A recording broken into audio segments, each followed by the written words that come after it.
Every month when I get my bills in, my wife questions, why do I subscribe to so many newspapers? The Times out of New York, the Post out of D.C., the Globe out of Boston, USA Today, locally here, of course, your Tribune, your Sun-Times, your Daily Herald, not to mention other news websites that I subscribe to. And it's not so much for news. It's more for the columnists.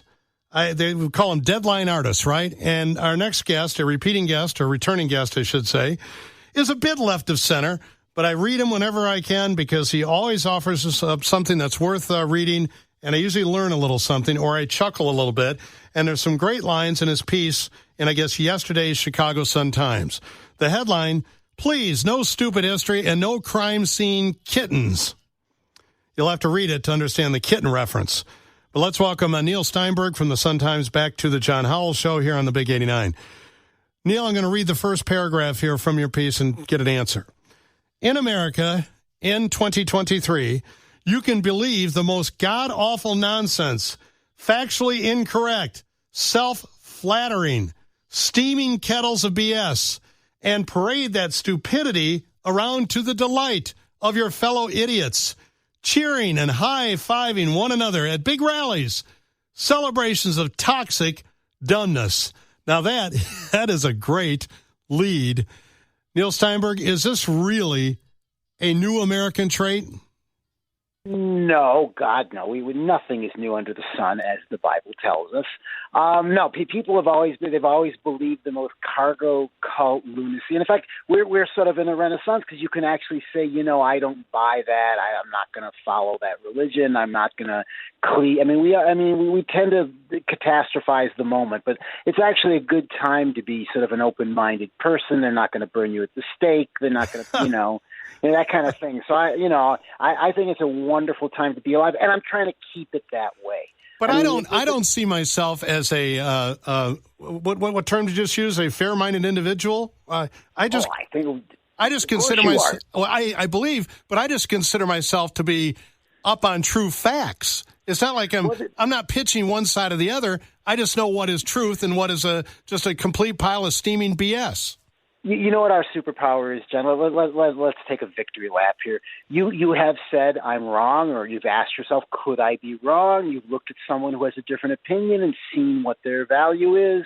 We're not. That's a sign of weakness. If you have to be right about everything, not to name any sort of past presidents, but if everything you do has to be fantastic, and every person who opposes you has to be some sort of enemy and evil, then you're probably not that strong of a person. And it's funny. I just saw the Barbie movie on Saturday, right?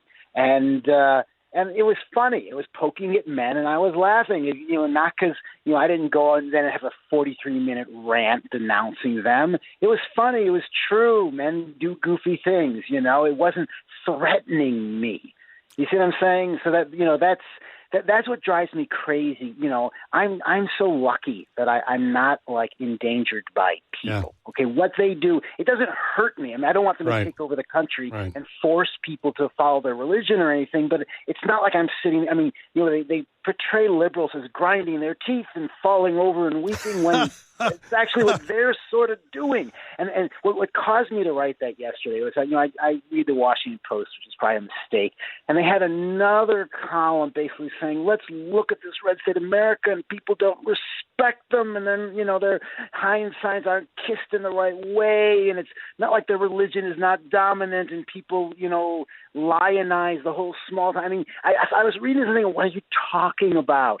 Okay, nobody goes to them, hey, this is stupid, you're stupid. And when you do, the people come up and it's just another idea, why can't we all have different opinions? Because some opinions are toxic and terrible and embarrassing and un-American and treasonous and all these things, and some aren't. And I'm kind of for the ones that are not, like, hey, votes should matter and the press should be free and people should be able to live in a relative freedom without being oppressed by other people on religious grounds and things which I think, I don't see a balance here. And so, to me, it was very liberating to go, hey, and it's funny because if you call someone a name then they get upset. They're like, "Oh, you're calling me stupid." And I'm like, "Well, the stuff you believe is really stupid. You believe palpably wrong, stupid things. Doesn't that bother you?" As the great Forrest Gump said, Neil, stupid is as stupid does. I just, look, it's hard to be smart, okay? My father's a nuclear physicist, okay? It's like a handicap. It's lonely.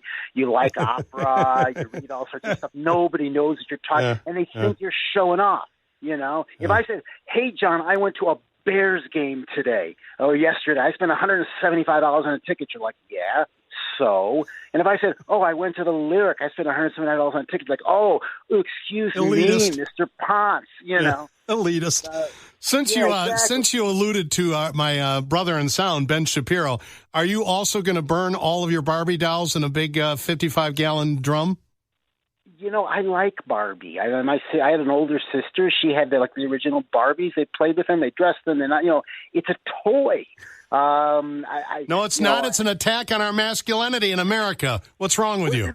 This is what I don't get, okay? I am not, I'm perhaps not a manly man in the sense that I'm, an endomorph or whatever, and all that. I wasn't, although I did throw the shot put in high school. I was a part of the track team. There's a picture. But what I'm trying to say is, look, I raised my kids in Boys Town, okay, and my two sons. And I remember people like, "Ooh, how can you raise them?" I'm like, "Well, they're not going to catch it." Okay, I can't understand. Look, remember 10 years ago, gay marriage was going to undercut straight marriages? Yeah. Did that actually happen? No. It's like, this is the thing. It's bully 101. Bullies are cowards. You can't just go up and punch the tiny kid. You've got to go, "Hey, kid, you're looking at me wrong," or whatever. So they do what I call positing harms. There's a group that, trans people are perfect because they look strange, and there's not that many of them, and you can kind of, say, "Oh, if we have a story hour, it's going to somehow, you're grooming my kids." It doesn't really say much about heterosexuality, right? Someone reads Hop on Pop, and boom, they're gone. That's the part I don't, I really don't respect that process. How can you stand? That's what World War II taught us, right? 1/3 of the country will kill the other third while a third watches, right? So what are you supposed to do is when people start that, you're supposed to stop them and go, no, that's stupid. These are just regular people. They try to inflate it into an agenda, right? Well, the problem is that people have been given permission now to embrace stupidity and amplify it. That being said, I thought this was a funny line out of the piece. You look at Florida Governor Ron DeSantis as some sort of a performance art piece? Oh, to me, he's so awful that he makes Trump look good. If I had to pick one to be president, I would probably go with Trump just because he's so feckless. And DeSantis seems to be really – and DeSantis doesn't give up. He's attacking Disney. Disney's the largest employer in Orlando. Okay, it's this staid Florida icon. And let's look at the crime of what Disney did. Okay, let's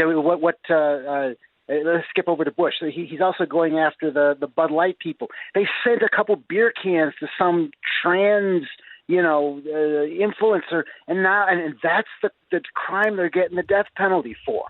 I just don't understand that. DeSantis, to me, again, it's how can anyone support that? His entire platform is finding people and picking on them and changing history. History, John. You read the history of, Civil War, slaves, civil rights, all that stuff. It's terrible stuff happened, but it says something great about America that in 1776 we are founded where slavery worked into our Constitution, and 80 years later we're all killing each other trying to get rid of it. And then 80 years after that, progress is made. I'm a patriot. I put out the flag. I think it's a great country. And I think in instances when it's not great, it's part of the story, okay? You don't tell World War II and skip Pearl Harbor because we were caught napping. Yeah. That's not how it works, at least to me. History in all of its colors necessary. Progress, not perfection, but we'll get there. Neil, I always admire your passion. Thank you for popping on, sir. We'll read more in the Sun-Times. Monday, Wednesday, Friday. So I so appreciate John anytime. It's always lovely to talk. And start swinging those clubs. We're still going to get you out with Tellender. I am open to that. We will do that one day. Are you crazy?